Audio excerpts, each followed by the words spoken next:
రామాపురం అనే ఊళ్ళో ఇద్దరు అన్నదమ్ములు ఉన్నారు. వారి తండ్రి చనిపోతూ వాళ్ళిద్దరికీ ఒక మామిడి చెట్టు, ఒక ఆవు, ఒక కంబళి ఇచ్చి వాటినిద్దరూ సమానంగా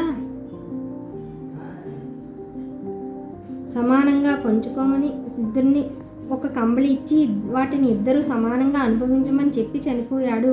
ఆ ఇద్దరిలో తమ్ముడు అమాయకుడు, అన్నేమో గడుసువాడు. అన్న తమ్ముడితో, నాన్న మనకు ఒకే చెట్టు, ఒకే ఆవు, ఒకే కంబళి ఇచ్చాడు కదా, వాటిని ముక్కలు చేయకూడదు, కనుక వాటిని కలిసి ఉపయోగించుకుందాం. చెట్టు మొదలు భాగం నీకు, పై కొమ్మల భాగం నాకు, అట్లాగే ఆవు ముందు భాగం నీకు, వెనుక భాగం నాకు. ఇంకా కంబళిని పగలంతా నువ్వు వాడుకో, రాత్రికి నాకు ఇచ్చేయి అన్నాడు. అందులోని కపటం తెలియక సరేనన్నాడు తమ్ముడు.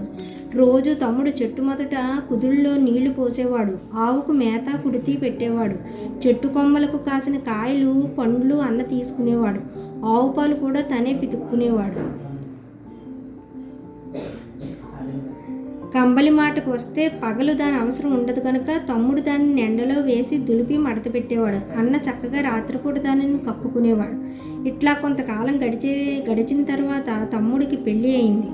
అతని భార్య అమాయకుడైన తన భర్తని ఎట్లా మోసం చేస్తున్నాడో గమనించింది. భర్తతో ఒక మాట చెప్పి ఈ విధంగా చేయమన్నది. భార్య మాట ప్రకారం తమ్ముడు ఒక గొడ్డలి తెచ్చి దానితో చెట్టు మొదలు నరకపోయాడు.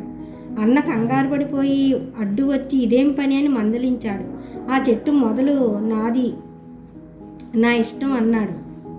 తమ్ముడు, మొదలు నరికితే చెట్టు మొత్తం చచ్చిపోతుంది, అలా చెయ్యకు, ఇక నుంచి కాసే పండ్లు సరిసగం పంచుకుందామన్నాడు అన్న.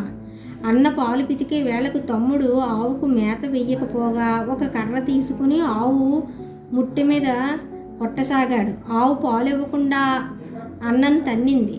అదేమిటి అని అన్న అడిగితే, ఆవు ముందు భాగం నాది కదా, నా ఇష్టం అన్నాడు తమ్ముడు.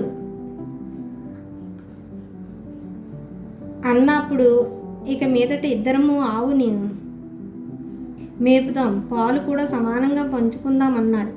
ఆ మరునాడు తమ్ముడు కంబళిని పగటిపూట నీటిలో తడిపి ఆ తడి కంబళిని సాయంత్రం అన్నకు ఇచ్చాడు. అన్న దానిని ఉపయోగించుకోలేకపోయాడు. దానితో అన్నకు బుద్ధి వచ్చి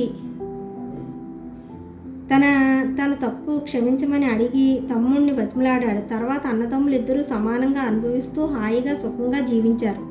కథలో నీతి, అమాయకుల్ని ఏనాడు మోసం చేయకూడదు.